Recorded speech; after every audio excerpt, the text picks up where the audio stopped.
Because it's like, how many times I got to talk about my abortions, right?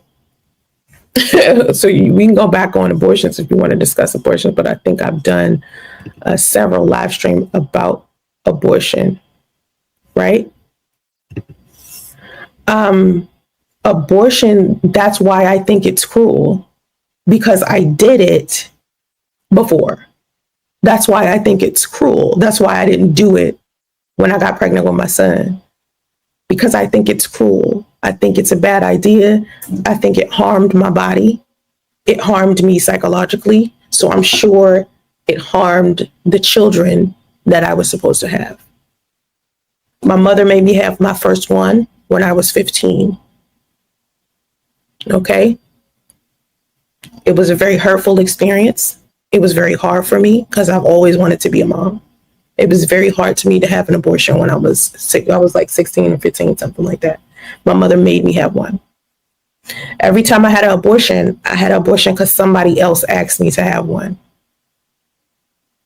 And when I look back at them, I wish that I would have just defended myself instead of letting people walk over me. So this time around, when I was pregnant with my son, abortion wasn't really an option, and I was not asked to have an abortion. Okay. There was a suggestion that I put my son up for adoption. All right. But for me, adoption and abortion are equally cruel. I think maybe adoption might be worse. All right.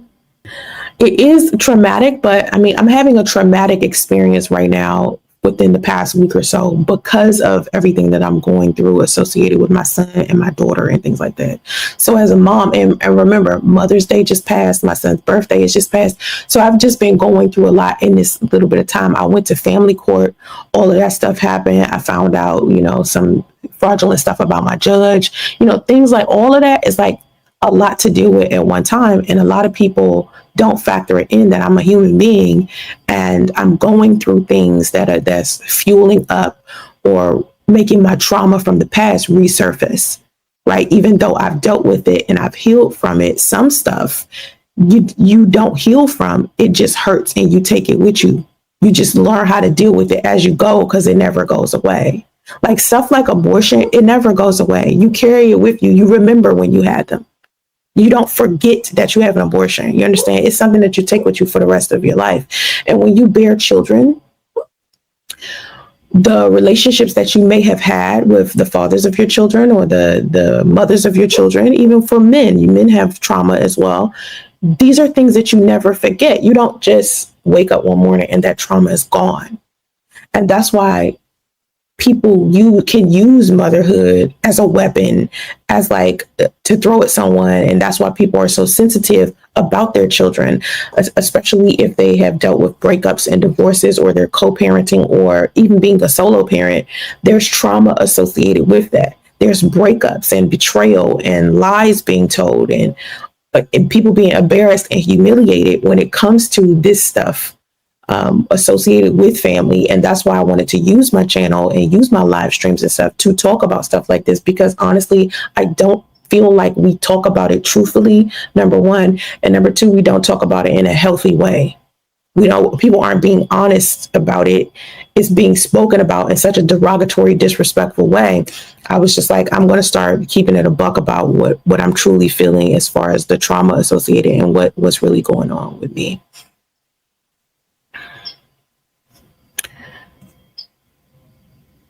Oh, this is so true. This is true right here. So many women terminate pregnancies but claim to not have out of baby wedlocks, but their wombs are not vaginal. They're virginal. I'm sorry. They like. There's a lot of women out here bragging about not being a baby mama or not having any kids, but these are the same women who took Plan Bs and had abortions. It's not that they're celibate or abstinent or they keep their vagina to themselves. They're simply just getting abortions and not, or taking Plan Bs.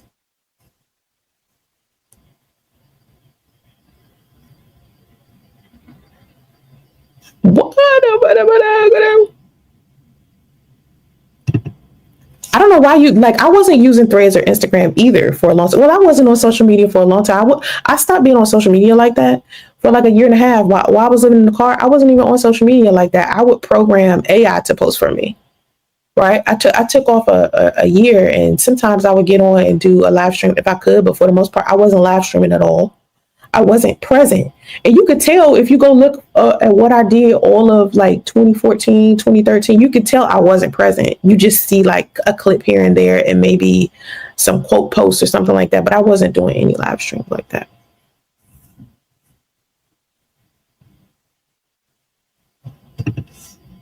I haven't rebranded my channel in like forever.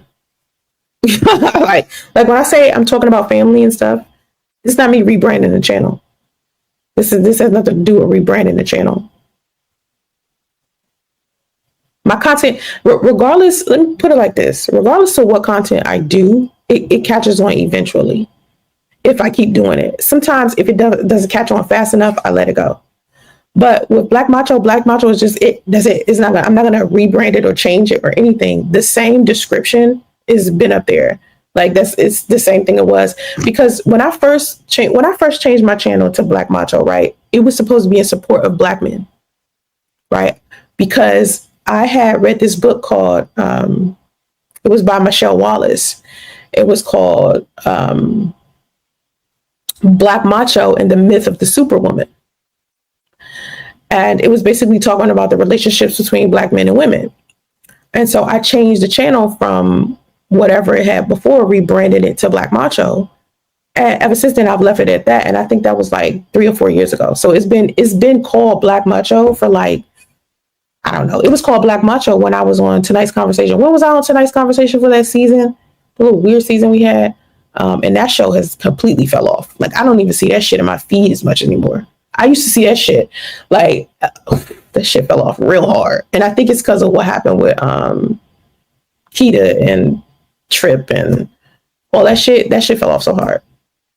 God be protecting you from stuff. Because I remember when I went, I was like, I don't think I'm going to do another season of this. Maybe another season.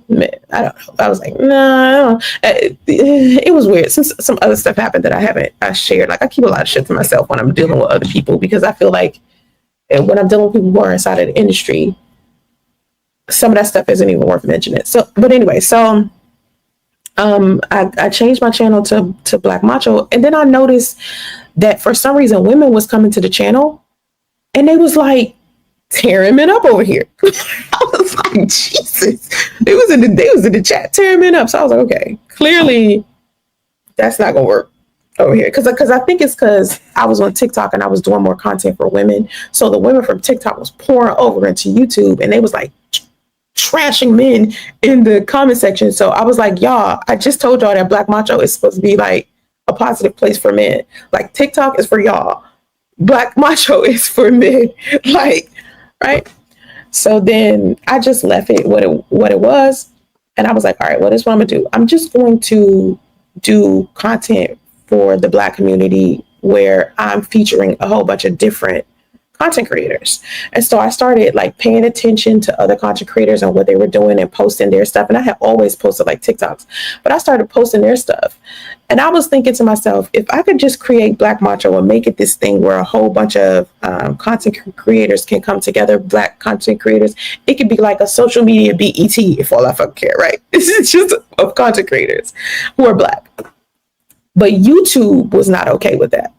YouTube didn't want that to be a thing on this platform. If you notice, it's not a thing anywhere on social media. There's not one place that you can go to where it's an app, and on that app, there's like a place where all of the Black content creators go. And it's like this one place where all you can see is all Black content creators. And yeah, there are Black owned apps that are social media apps like Fanbase. But I don't know why I do not like navigating Fanbase. Fanbase seems so, I don't know, like it needs to be, I don't know, something's off about it. I have a Fanbase, but I barely use it. It's something off about it that's not resonating with me. I can't resonate with it. So anyway, YouTube wasn't having that. So I was like, okay. All right. I'm not about to see him change his name again. Like, I'm just going to leave it as Black Macho. Fuck it. And I was like, I'm just going to start the Black Macho podcast. And I'm just going to talk about what the fuck I want to talk about. Whatever the conversation goes is the way it's going to go. And I'm not even going to give a shit about it. Then I was like, I'm going to stop talking about relationships as much. Because I was getting tired of talking about relationships. Anyway, like that year I was on tonight's conversation, I was telling Ace, I was like, honey, I do not want to talk about relationships ever again. Like, this is it for me, because I'm like getting tired of that being a relationship coach, because clearly men and women don't want to rock with each other. Like, they want to be a part of this war, and they don't realize that both genders need to change. Everybody. This is not just Black men, but Black women too. And I was like, they don't understand this. And I'm tired of fucking talking about this shit. And I want to be done with it. And I was like, I appreciate life coaching better, because it's like more positive. It's not based on gender. So I just made everything usually gender friendly, because I never subscribed to the gender war. But if you listen to women will be like, Sansaree's a pygmy. She's always defending men. And then you listen to men, and men are like, Sansaree's always bashing men. She never has anything good to say about men. And it's just weird. And I'm hearing it from both sides. And it's just like, you know what? Neither gender wants to work on themselves. So how about this? How about I just make content that's gender neutral, and I just give advice, and I won't say him, her, or nothing. Right? So that's what I've been trying to work on. Just make sure I post content that's about both genders. But it gets hard for me, because I'm trying to avoid men altogether on social media, because every time men come into the platform, the way that y'all act on social media in general, just across the board, it's like disturbing. So it's almost making it to where I want a platform that don't have nothing to do with men. But then that feels off to me. That feels wrong to me. But every time I get on social media and men are in the vicinity, it's always something nasty being said. Like, it's just like, and it starts an argument, and it's always men who start the argument. Now women will come in and finish that shit. But every single time, I don't care if I'm on Facebook, YouTube, Instagram, it doesn't matter. If I post something where it's like a think piece or a debate about, I don't know, it could be anything. Men will come in and be rude as fuck. Women will come in and be even fucking ruder. And next thing you know, they're arguing back and forth. And I just feel like, and I've been telling people to stop arguing with each other since like 2015. And then motherfuckers don't be listening. Y'all be in this motherfucker listening.